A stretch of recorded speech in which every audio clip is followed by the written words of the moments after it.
Hello दोस्तों, welcome back लक्ष्य academy Prayagraj. जैसा कि आज है 1 फरवरी 2021 और 1 फरवरी 2021 से जितने भी करंट अफेयर के क्वेश्चन हैं आज हम इस वीडियो में डिस्कस करेंगे। साथ ही जितने भी क्वेश्चन के इम्पोर्टेंट फैक्ट हैं उसको भी हम डिस्कस करेंगे। तो चलिए क्लास को स्टार्ट करते हैं। क्वेश्चन नंबर 1 आपका है, SBI कार्ड के नए MD CEO कौन नियुक्त हुए हैं? तो आपका राइट आंसर हो जाएगा राम मोहन राव अमारा। राम मोहन राव अमारा। अच्छा, बात आई है यहाँ पे SBI की, तो SBI का फुल फॉर्म होता है स्टेट बैंक ऑफ इंडिया। क्या है भाई? State bank of India. Hindi में से बोलते हैं भारतीय स्टेट बैंक। स्थापना हुई है 1 जुलाई 1955 को। SBI का मुख्यालय है मुंबई में और SBI का पुराना नाम है इंपीरियल बैंक ऑफ इंडिया। इसके अध्यक्ष हैं दिनेश कुमार खारा। कौन है भाई? दिनेश कुमार खारा। और MD कौन है? अश्वनी भाटिया। कौन है? अश्वनी भाटिया। अच्छा, हम यहाँ पे SBI की बात किए हैं, ठीक है, SBI की बात किए हैं। तो चलिए अब हम किस और बैंक के MDO को देख लेते हैं, ठीक है, कौन है। तो देखिए, पंजाब नेशनल बैंक के MD और CEO कौन है? मल्लिकार्जुन राव है। कौन है? मल्लिकार्जुन राव, पंजाब नेशनल बैंक के। और एक्सिस बैंक के MD CEO कौन है? अमिताभ चौधरी। देखिए, अमिताभ चौधरी, ध्यान से देखिएगा, कई बच्चे इसमें अमिताभ बच्चन आंसर कर देते हैं। तो चलिए अगला है, ICICI बैंक के MD CEO संदीप बख्शी हैं। कौन है? CEO संदीप बख्शी हैं, ठीक। और HDFC बैंक के MD CEO श्रीधर जगदीशन है। कौन है? श्रीधर जगदीशन। किसके हैं? HDFC बैंक के। अच्छा, कैनरा बैंक के MD और CEO लिंगम वेंकटा प्रभाकर हैं। कौन है? लिंगम वेंकटा प्रभाकर। चलिए नेक्स्ट क्वेश्चन देखते हैं। अगला क्वेश्चन है आपका, बेंगलुरु में होने वाले 13वें एयरो इंडिया 2021 का आयोजन कौन करेगा? तो कौन करेगा भाई? DRDO। आपका राइट आंसर हो जाएगा बी, DRDO। अच्छा, बात आई है यहाँ पे DRDO के। चलिए जान लेते हैं क्या होता है इस शो में। जानते हो, इस शो में DRDO ने अपने 300 उत्पाद व तकनीक दुनिया के सामने मिसाइल निर्भय, कौन सी मिसाइल भाई? निर्भय मिसाइल शामिल होगी, ठीक है, जो कि बहुत ही घातक मानी जाती है। क्या मानी जाती है भाई? घातक मानी जाती है, ठीक है, यानी कि बहुत पावरफुल है। तो चलिए अब देखते हैं DRDO क्या होता है। फिर DRDO का फुल फॉर्म होता है डिफेंस रिसर्च डेवलपमेंट ऑर्गेनाइजेशन।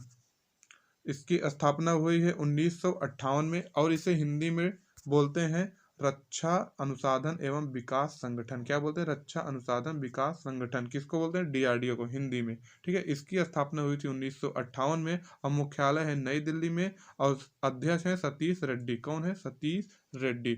चलिए नेक्स्ट क्वेश्चन देख लेते हैं। अगला क्वेश्चन है आपका, आर्थिक सर्वेक्षण 2021 के अनुसार भारत की GDP 2021 में और 2022 में क्या अनुमान लगाया गया है? ये आप, तो आपका राइट आंसर हो जाएगा ए, 7.5% से 11। आर्थिक सर्वेक्षण 2021 वित्त वर्ष 2021 में GDP इसका कितना है? -7.5 रह गई है। कितना है? -7.5 रह गई है। और लेकिन वित्त वर्ष 2022 में 11% रह सकती है। ये अनुमानित है, ठीक है। क्या है? अनुमानित है। अच्छा, GDP क्या है? तो GDP का फुल फॉर्म होता है ग्रॉस डोमेस्टिक प्रोडक्ट। क्या होता है? Gross domestic product. अच्छा, इसको हिंदी में क्या बोलते हैं? सकल घरेलू उत्पाद। क्या बोलते हैं? सकल घरेलू उत्पाद। अच्छा, GDP है क्या? इसको देख लेते हैं। तो GDP किसी निश्चित चालू वर्ष किसी राष्ट्र द्वारा उत्पादित समस्त वस्तुओं व सेवाओं को कुल मूल्य सकल घरेलू उत्पादक या GDP कहते हैं। इसे हिंदी में क्या कहते हैं? सकल घरेलू उत्पादक, और इंग्लिश में GDP, ठीक है। और GDP क्या होता है अभी हमने बताया। चलिए, और अगर आपको PDF चाहिए तो हमारे टेलीग्राम चैनल पर जाइए और वहाँ पे आपको PDF मिल जाएगा। हमारे डिस्क्रिप्शन में जाइए, टेलीग्राम का लिंक मिल जाएगा, वहाँ से आप वीडियो को डाउनलोड कर सकते हैं। तो चलिए चौथा क्वेश्चन है आपका, किस देश के सबसे सक्रिय ज्वालामुखी माउंट मेरापी के विस्फोट घटना घटी है? तो कौन सा देश है भाई? इंडोनेशिया। आपका राइट आंसर हो जाएगा इंडोनेशिया। अच्छा, बात आई है यहाँ पे इंडोनेशिया की, तो इंडोनेशिया के बारे में कुछ देख लेते हैं भाई। इंडोनेशिया में सबसे सक्रिय ज्वालामुखी माउंट मेरापी में हाल ही में एक विस्फोट हुआ है। माउंट मेरापी पर्वत इंडोनेशिया में स्थित है। इंडोनेशिया में सबसे सक्रिय ज्वालामुखी माना जाता है किसको? माउंट मेरापी को। किसको? माउंट मेरापी को।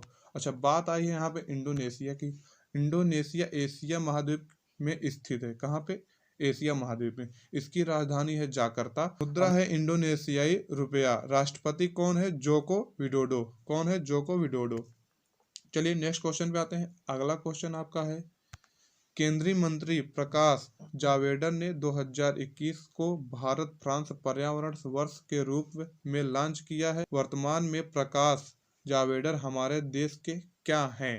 तो आपका राइट आंसर हो जाएगा ए, केंद्रीय पर्यावरण वन एवं जलवायु परिवर्तन मंत्री। ठीक है, चलिए अब देख लेते हैं इसके इंपॉर्टेंट फैक्ट। इसका मुख्य उद्देश्य क्या है, इसको देख लेते हैं। इसका मुख्य उद्देश्य सतत विकास क्षेत्र भारत फ्रांस सहयोग को मजबूत करना, पर्यावरण संरक्षण पक्ष में होने वाली कार्रवाई और प्रभाव पे बढ़ावा देना, अधिक लोगों तक पहुंचाना इसका उद्देश्य है। ठीक है, यह 5 मुख्य विषय पर आधारित होगा। कौन कौन से विषय पे आधारित होगा, इसको देख लेते हैं। पहला तो आपका होगा पर्यावरण संरक्षण। दूसरा जैव विविधता संरक्षण। तीसरा है सतत शहरी विकास। चौथा है जलवायु परिवर्तन। और पांचवा नवीनकरण ऊर्जा दक्षता का विकास। ठीक है, चलिए नेक्स्ट क्वेश्चन देख लेते हैं। अगला क्वेश्चन आपका है, भारत में, ठीक है, भारत की पहली 5G ready network telecom company कौन सी बनी? तो भारत की पहली 5G नेटवर्क कौन सी बनी? एयरटेल। कौन बनी भाई? एयरटेल। टेलीकॉम कंपनी भारतीय एयरटेल ने भारत में 5G रेडी नेटवर्क की घोषणा की है हैदराबाद में। कहाँ पे? हैदराबाद में कमर्शियल तौर पर लाइव 5G की सेवा सफलतापूर्वक प्रदर्शन किया है। कहाँ पे? तो हैदराबाद में। अच्छा, ऐसे में एयरटेल 5G लाइव प्रदर्शन करने वाली भारत की पहली कंपनी बनी।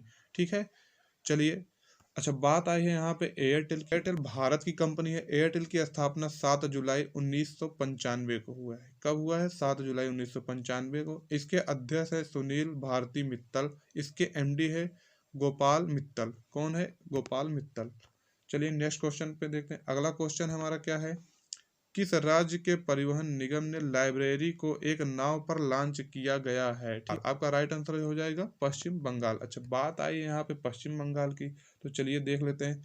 अच्छा, पश्चिम बंगाल परिवहन निगम की पहली young readers board library launch की है। कौन सी? Young readers board library. अच्छा, इस लाइब्रेरी को हेरिटेज बुक स्टोर के सहयोग से लॉन्च किया गया है। इसे लाइब्रेरी को नाव पर लॉन्च किया गया। ठीक है, किस पे? नाव पर लॉन्च किया गया। अच्छा, नाव पर लॉन्च किया गया तो ये हुगली नदी पर यात्रा करेगी। कहाँ पे? हुगली नदी पे। ठीक है, अच्छा बात आई यहाँ पे पश्चिम बंगाल की, तो पश्चिम बंगाल की राजधानी है कोलकाता और मुख्यमंत्री है ममता बनर्जी। कौन है भाई? ममता बनर्जी। और गवर्नर है जगदीश धनखड़ और मुख्य न्यायाधीश हैं TVN राधाकृष्ण। और लोकसभा सीट है 42, राज्यसभा सीट है 16 और विधानसभा सीट है 294। दुनिया का सबसे बड़ा डेल्टा, ठीक है, दुनिया का सबसे बड़ा डेल्टा सुंदरवन डेल्टा गंगा ब्रह्मपुत्र नदी बनाती है। ये कहाँ पे है? पश्चिम बंगाल में। अभी भी कहाँ है? पश्चिम बंगाल में। अच्छा आते हैं नेक्स्ट क्वेश्चन में। अगला क्वेश्चन आपका है, इकोनॉमिस्ट इंटेलिजेंस यूनिट्स द्वारा जारी रिपोर्ट के अनुसार एशिया प्रशांत व्यक्तिगत स्वास्थ्य सूची में कौन सा देश शीर्ष पर रहा है? तो आपका कौन सा देश रहा है? सिंगापुर। कौन है भाई? सिंगापुर। हालांकि इसमें कई देश हैं, तो चलिए अभी हम आपको दिखाते हैं। देखिए सिंगापुर आपका राइट आंसर होगा। अच्छा, इकोनॉमिक्स इंटेलिजेंस यूनिट्स ने अपनी एशिया प्रशांत व्यक्तिगत स्वास्थ्य सूची में 11 देशों की स्वास्थ्य, हमने बताया भाई 11 देश, इसमें कितने हैं? 11 देश आपके इसमें भाग लिए हैं। ठीक है, अच्छा, और इन देशों में ऑस्ट्रेलिया, कौन कौन है भाई? ऑस्ट्रेलिया, चीन, भारत, इंडोनेशिया, मलेशिया, सिंगापुर, दक्षिण Korea, Taiwan, Japan, Thailand, New Zealand भी शामिल हैं। ठीक है, चलिए नेक्स्ट क्वेश्चन देख लेते हैं। तो आपका नेक्स्ट क्वेश्चन है, विश्व कुष्ठ रोग उन्मूलन दिवस कब मनाया जाता है? तो आपका राइट आंसर होगा ए, 30 जनवरी। कौन होगा? 30 जनवरी। कुष्ठ रोग एक संक्रामक बैक्टीरियल रोग है। यह माइक्रोबैक्टीरियम लेप्र के कारण होता है। किसके कारण? लेप्र के कारण होता है। यह लोग मुख्य रूप से त्वचा तंत्रिकाओं, आंखों को प्रभावित करता है। ठीक है, किसको? आंखों को और तंत्रिकाओं को। अच्छा, 30 जनवरी को विश्व कुष्ठ रोग उन्मूलन दिवस के रूप में मनाया जाता है। इसका उद्देश्य क्रोध को समाप्त करना, ठीक है, कुष्ठ रोग से पीड़ित लोगों के साथ भेदभाव जो होते हैं उसको समाप्त करने का यही बस इसका एक कार्य है। अच्छा, विश्व में कुष्ठ रोग दिवस जनवरी के अंतिम माह रविवार को मनाया जाता है, लेकिन जो है भारत में महात्मा गांधी के पुण्यतिथि पर 30 जनवरी को मनाया जाता है। कब? 30 जनवरी को मनाया जाता है। चलिए नेक्स्ट क्वेश्चन पे आते हैं। 23 जनवरी 2021 भारत में शहीद दिवस कौन सी सर्वगांठ मनाई गई है? एक्चुअल में ये देखिए, यहाँ पे क्वेश्चन थोड़ा हमारे टाइप मास्टर ने थोड़ा गलत कर दिया है। यहाँ पे 23 नहीं होगा, वहां पे आप 30 लिख लीजिए। क्या? 30 लिख लीजिए, ठीक है। 30 जनवरी 2021 भारत में शहीद दिवस की कौन सी सर्वगांठ मनाई गई है? तो आपका 73वां। कौन सा मनाया गया है? 73वां। ठीक है, क्वेश्चन को सही कर लीजिएगा आप लोग, थोड़ा वहां पे गलती हो गई है। चलिए देखते हैं। देखिए, हर साल 30 जनवरी को महात्मा गांधी की स्मृति में शहीद दिवस मनाया जाता है, जिनकी 1948 में नाथूराम गोडसे ने गोली मारकर उनकी हत्या कर दी थी। क्या? गोली मार के हत्या कर दी थी। कौन किया था? नाथूराम गोडसे ने। भारत की स्वतंत्रता के संघर्ष में स्वतंत्रता सेनाओं द्वारा एक बलिदान को याद करने और उनके प्रति हमारे सम्मान को दर्शाने के लिए यह दिवस मनाया जाता है। ठीक है। अच्छा, गांधी जी का पूरा नाम है मोहनदास करमचंद गांधी। ठीक है, मोहनदास करमचंद गांधी को महात्मा गांधी के नाम से जाना जाता है। उन्होंने भारत की स्वतंत्रता में महत्वपूर्ण भूमिका निभाई है, जिनका जन्म कब हुआ था? 2 अक्टूबर 1869 में। कितना? 1869 में ब्रिटिश भारत की मुंबई प्रेसिडेंसी के पोरबंदर में हुआ था। अच्छा, इसको जरूर याद रखिएगा, कहाँ पे हुआ था? पोरबंदर में हुआ था। चलिए नेक्स्ट क्वेश्चन देख लेते हैं। अगला क्वेश्चन आपका क्या है? Bharat Japan act east forum की 5वीं संयुक्त बैठक में भारत की तरफ से अध्यक्षता किसने की है? तो किसने की है? हर्षवर्धन श्रृंगला ने। किसने की है?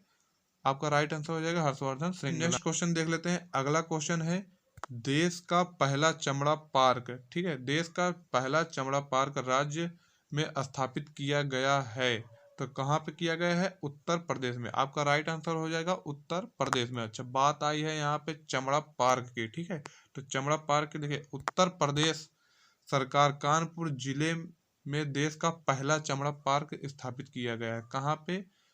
उत्तर प्रदेश के कानपुर जिले में। कानपुर जिले में। अच्छा, बात आई है यहाँ पे उत्तर प्रदेश की, और उत्तर प्रदेश की राजधानी है लखनऊ, और इसके मुख्यमंत्री है आदित्यनाथ योगी, और गवर्नर है आनंदीबेन पटेल, और मुख्य न्यायाधीश है कोविंद माथुर, और राजकीय पशु है बारहसिंगा, और राजकीय पक्षी है सारस।